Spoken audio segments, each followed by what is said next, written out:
day of Jalen Hurts' pro debut as a starter that, if Carson Wentz is going to be a backup, he wants out. Like, to me, like, you really want that in your locker room? Carson Wentz, to me, they need to build him up from the ground up, and that includes the attitude and everything. No first-round pick in the deal. I still think they overpaid.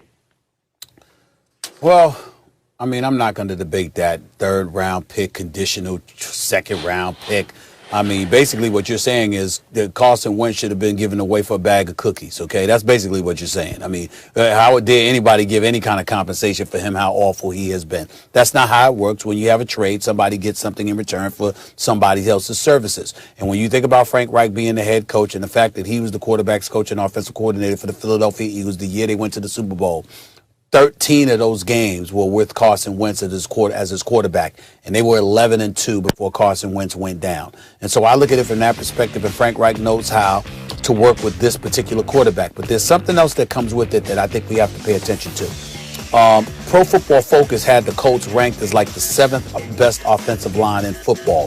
They had some injuries and what have you, and we know that, and that's why they tailed off from being even better than that, but they were still a top 10 offensive line in this league.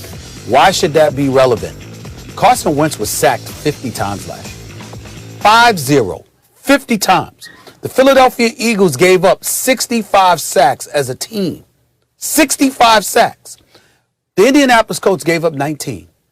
With a stationary target as Phillip Rivers as their quarterback. 19 sacks.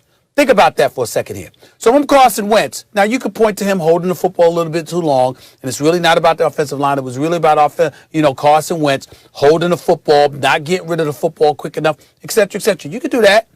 Or you could look at it and say, T.Y. Hilton is there. They've got some other weapons in there. They got a decent running game with Mack and the crew there. And you got an offensive line with Frank Reich, a guy that he respects and listens to, coaching him. I think this is a good move for the Colts. I think they believe it or not. I'm willing to go so far as to say they won this trade because of who he's going to. Not because of Wentz, but because of who he's going to and the support that he has around him. I think it's better than what he had in Philly, and I think it's a good move for the Colts to have made. Look, I think this is the perfect price for Chris Ballard to have paid for Carson Wentz. You weren't going to get him for free. I disagree wholeheartedly that Carson Wentz is just really right now, just kind of trash that you need to just throw out the door. And look, I've heard you for a long time talk about Carson in this way, Max. And look, I get it. I get where you're coming from and why you're coming at him this way in terms of how his play tailed off. I don't think that physically he is someone that cannot be, let's just say, rehabilitated from a physical standpoint. I think what's going on with Carson Wentz is strictly and totally it's mental as far as how he handles being challenged, how he handles being competed against, how he handles adversity, how he handles expectations. There's no question about that. He has been fragile, he has been brittle, and he has not handled it very well in that way at all. And that has manifested itself into his play declining at such a rate that is really, it's unfathomable to me. It's one of those things I never just expected to happen. But I think the negative effect of drafting Jalen Hurts and having that kind of competition for him was something that Philadelphia severely underestimated.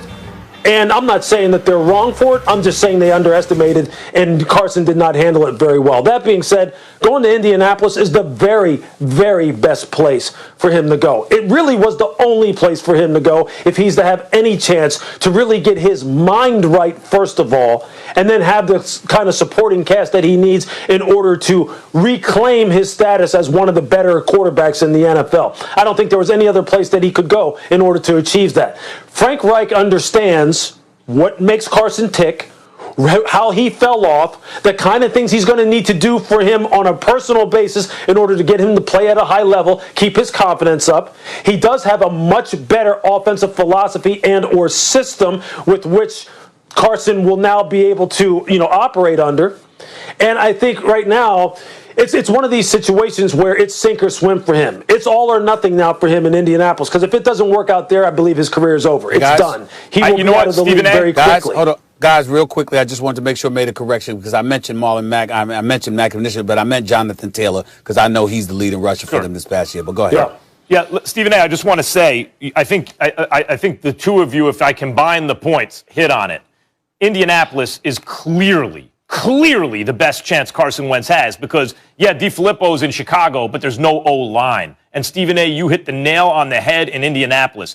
Quentin Nelson was such a great draft pick, and everyone knew he was going to be great. But and Lewis, you can tell me if I'm wrong, but to my eyes, he's one of the best interior offensive linemen I have ever seen. If someone said, name the best interior, he's the first. I've never seen anything like that at the guard position. And the fact that Carson Wentz will be protected by that line, and he has a coach there, it gives him a shot.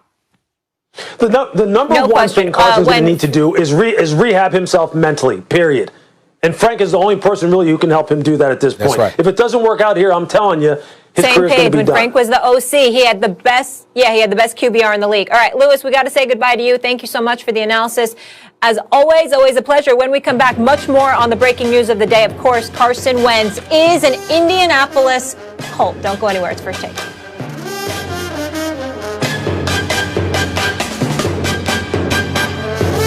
Of all time, Tom Brady coming in at number 1, MJ coming in at 2, Wayne Gretzky 3, Tiger 4, and Serena Williams rounding out the top 5. We now welcome in Louis Riddick to the show. And Louis, in case you missed it earlier, Max Kellerman, not a fan of this list. So if anyone's joining us at home, Max, can you re-educate us on your top 5 GOATs, please? Well, first, this is a truly awful list with tons of recency and NFL bias in it. Tom Brady, number 1.